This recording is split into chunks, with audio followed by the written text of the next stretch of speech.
Kevin Gordon here from AutoSavant.com with a quick take video review of the 2013 Lexus GS350. This time, the F-Sport model.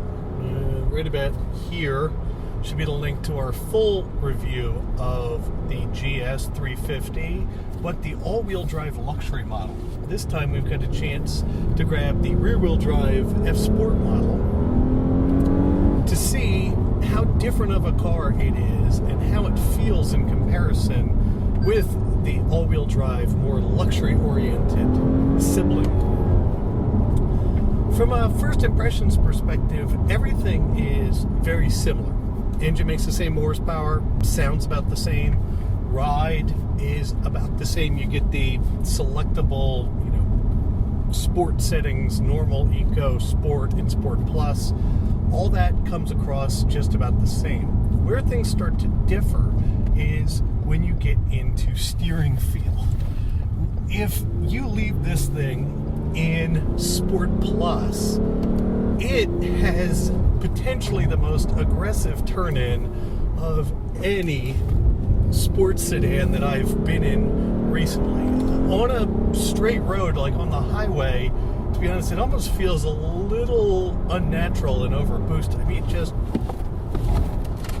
changes direction so quickly. You'd expect it to have big, cambered front wheels on it, but it doesn't. I will say that the change from being all-wheel drive to being rear-wheel drive on this model does give it a bit more of sporty feel. It isn't that it's significantly faster, but there is a little bit of weight savings by not dragging around the all-wheel drive system all the time. But it does seem that leaving the front wheels from driving duties has given it more steering feel. Now, the Lexus system is not the most natural or organic of the steering systems out there, but this one is definitely better than the all-wheel drive one is.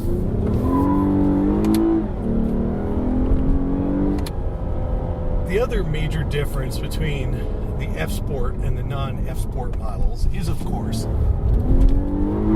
the fact that it looks far more aggressive from a body kit perspective.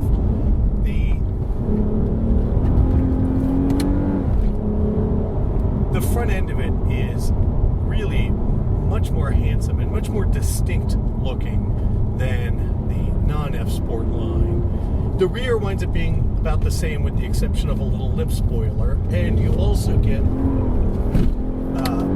gray, painted color wheels that do add to the at least current view of what a sporty Persona car should look like.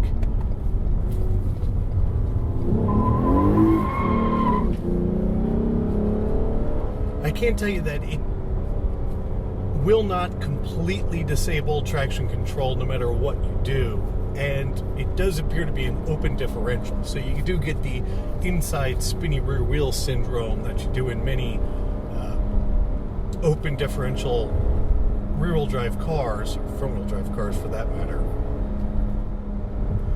But still, with as much of the traction control system disabled as it'll allow you to, and if you press the button once, you get the traction off light, and if you press and hold it for what seems like almost forever, you get the little squiggly lined car to say that stability control is also turned off. But there's still something there, governing in the fun, no matter what.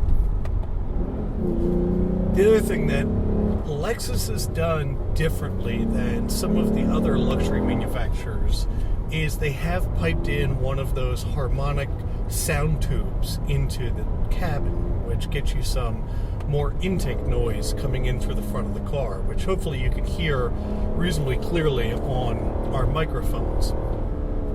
It's a nice feature. I mean, you can't really remember how quiet a Lexus can be until you get out of a sort of normal plebeian car and get into one of these. But this, even though it can be so whisper quiet on the highway in top gear sort of cruising along, does at least let you get some idea of what the sporty potential is when you run it through its rev range.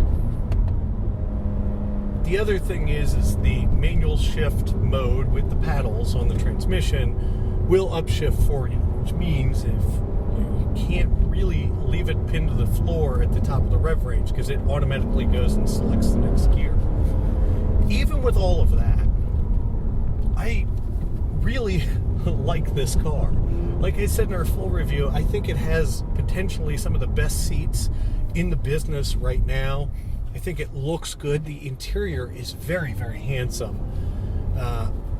Everything fits together very well.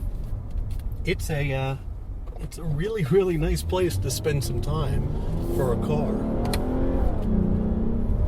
I think the only thing that winds up being missing from the F-Sport line is just a bump in horsepower. I'd almost be interested to see if Lexus could just give it a little bit more aggressive of an engine tune from a ECU perspective, just to throw a couple more horsepower at the top of the rev range. It really would be a nice differentiation from the rest of the line. Now, I'm sure that things are coming for Lexus.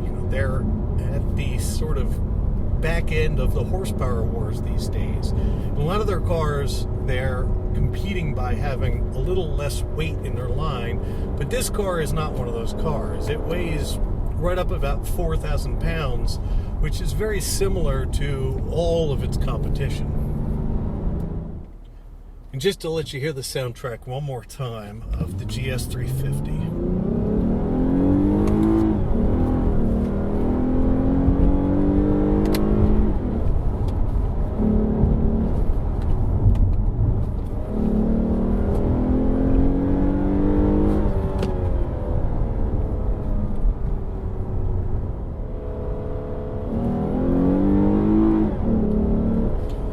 And with that, I'm Kevin Gordon from AutoSavant.com, and I look forward to talking to you guys soon.